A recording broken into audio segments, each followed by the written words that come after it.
네, 간밤 뉴욕 증시 분위기 저와 함께 체크해 보시죠. 일단 M7 기업들 상황부터 점검해 보겠습니다. 어제 전반적인 하락세보다는 그래도 다시 한번 반등불을 켜주고 있는데요. 하나씩 이슈 체크해 보시죠. 먼저 테슬라입니다. 테슬라 같은 경우에는 이 전기차 업종에서의 이슈는 아니지만 테슬라의 CEO 일론 머스크 발의 이슈가 한 가지 나왔습니다. 따로 사업을 영위하고 있는 xAI에 대해서 사우디아라비아에서 500메가와트가량의 데이터 센터 건설 소식이 나왔다라는 소식 함께 체크하도록 하겠고요. 다음으로는 애플입니다. 애플 같은 경우에는 오늘 그래도 완만한 상승세를 그려냈습니다. 애플의 앞길을 두고 불확실성을 좀 자극하는 요인들이 많은 상황이죠. 중국에서의 매출도 부진하고 또 미국 안에서는 법무부 간의 소송도 앞두고 있습니다. 하지만 그럼에도 불구하고 오늘 다시 한번 반등불 켜줬다라는 부분 체크하겠습니다. 다음으로 알파벳입니다. 알파벳은 어제 제미나이 3를 새로 공개했는데요. 어제는 이런 소식이 좀 탄력적으로 반응해주지 못했지만 오늘은 다시 한번 상승하면서 52주 신고가 다시 한번 쓰는 모습 보여주고 있고요.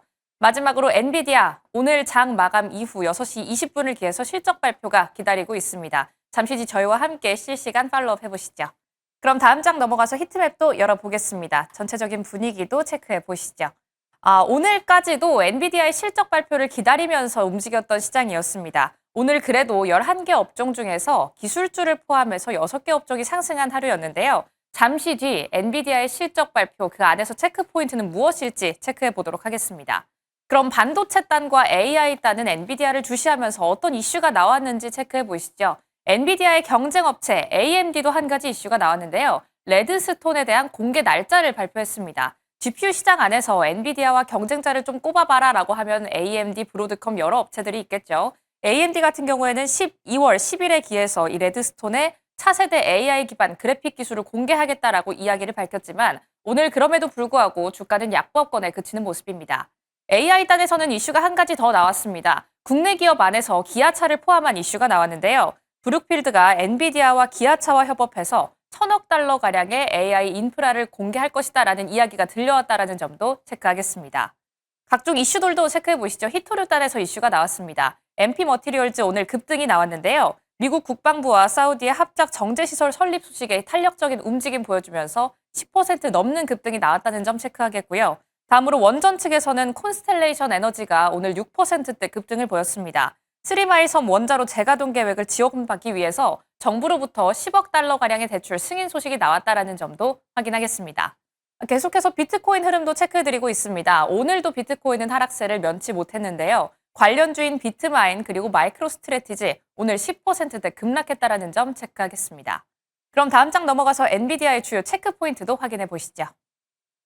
앞선 이틀 동안은 엔비디아의 실적을 기다리면서 약간의 하락세에 AI 버블론이 좀 더해졌다라고 한다면 오늘은 그럼에도 불구하고 상승불을 켜줬던 시장이었습니다. 엔비디아도 오늘은 2%대 장중의 상승세를 기록했는데요. 오늘 종가 기준으로는 186달러를 지나고 있는 엔비디아. 과연 IB들은 어떤 의견을 내놓고 있을지 실적 발표 이전 의견 한번 체크해 보시죠. 스티펠은 앞으로 250달러까지 더 갈 수 있다라고 이야기하면서 인프라 투자가 2025년뿐만 아니라 2026년도까지 유지될 것이다라고 전망을 내놓고 있고요. 모건 스탠리도 비중 확대 의견을 밝히고 있습니다. 역시나 모건 스탠리가 계속해서 집중하고 있는 건 블랙웰 칩에 대한 수요가 견조하다라는 부분인데요. 블랙웰 칩에 대한 공급 부족이 결국에는 강력한 수요에 기반한 것이다라고 이야기하면서 비중을 계속해서 확대할 것이다라고 이야기하고 있습니다. 하지만 일각에서는 이런 의견도 나옵니다. 실적 발표 이후에 주가가 많이 흔들릴 수 있고 변동성이 크게 나타날 수 있기 때문에 지금 당장 들어가는 건 약간 위험하다라는 의견도 있는데요. IG그룹 측에서는 최대 8%까지 하락할 수 있다라고 이야기하고 있지만 옵션 시장에서 점쳐지는 건 최대 7% 정도까지 등락을 보일 수 있다라고 이야기하고 있습니다. 6시 20분에 실적이 발표되니까 애프터마켓 추이까지 한번 비교해 보시면 좋을 것 같은데요. 물론 실적에서 나오는 수치 자체도 중요할 테지만 이번에 무엇보다 중요한 건 이번 AI 버블을 약간 잠재워 줄 수 있는 젠스당 CEO의 이야기일 겁니다. 그럼 어떤 부분이 좀 체크 포인트로 대두되고 있는지 확인해 보시죠. 일단 분기 성장률입니다. 엔비디아는 고공행진하고 있는 주가를 가지고는 있지만 분기 성장률 자체는 지금 약간의 둔화 사이클로 들어가고 있다라는 이야기가 나오고 있죠.